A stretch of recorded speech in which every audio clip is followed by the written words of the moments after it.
Баршаңызға сәлем. Эфирде сұрақ жауап айдары. Және оның жүргізушісі мен Аймина.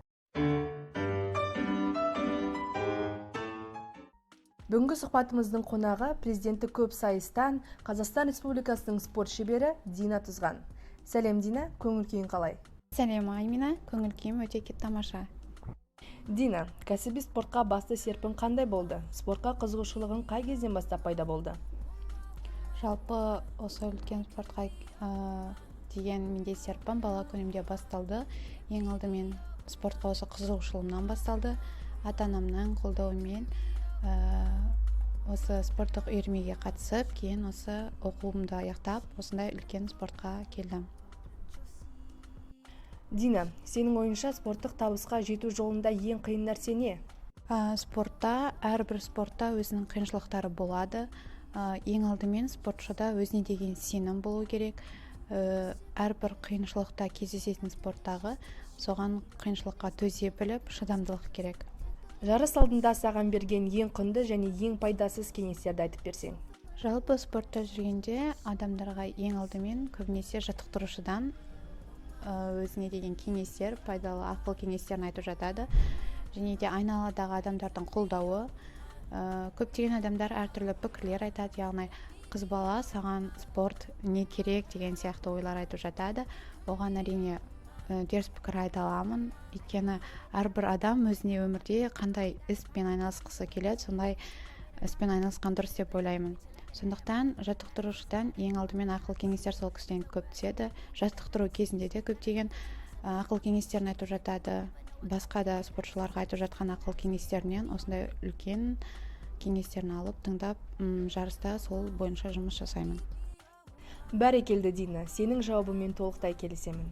Ал өзіне деген сенімділікті жиі жоғалтасың ба? Ондай жағдайларда не істейсің? Спортта көптеген қиыншылықтар болады. Әрине, сол қиыншылықтар кезінде сол қиыншылықтардың арқасында сенде өзіңе біраз сенімділіктер жоғалады. Яғни көбінесе ол жарыс кездерінде болып жатады, көп жаттыққандық болып жатады. Сол кездерде спортшыларда біраз қобалжулар болады, манраж болады. Сол кезде өзіне біраз сенімділікті жоғалтуы мүмкін. Оны алайда сен жарысқа барар алдында көптеген жаттықтырулар кезінде психологиялық тұрғыдан көптеп жаттығып, шынықсаң, өзіңе сенімді болсаң, ол ешқашан сен яғни артқа шегінбейсің, өзіңе сенімді боласың, өзіңе ары қарай деген рух пайда болады. Көптеген адамдардың және қолдауларының арқасында, жақындарымның қолдауларының арқасында осындай көптеген жетістіктерге жете аламын. Бос уақытында немен айналысасың? Өзінің хоббиің мен спорттан тыс қандай қызығушылықтарың бар? Айтып берсең соны. Жалпы қызығушылығым көптеген бос уақыттарым болады. Менде де достарыммен қыдырғанды ұнатамын. Әрине, бос уақытында үй шаруаларынан кейін музыка қосып қойып, сонда билегенді ұнатамын. Өзімнің анам жалпы кішкентай кезімнен бастап биге де үйреткен, би билегенді ұнатамын. Менің хоббиім десе де болады.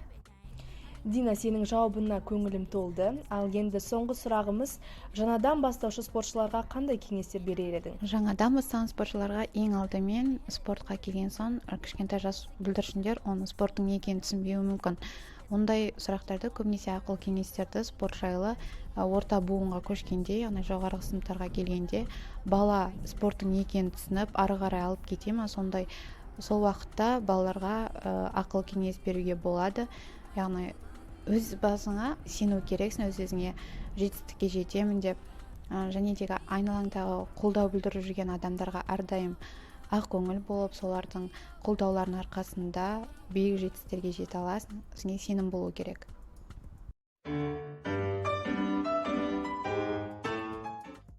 Дина, бүгінгі сұхбатымызға келген үшін көп рахмет. Ал енді достар, біздің айдарымыз осымен аяқталды. Келесі кездескенше сау болыңыздар.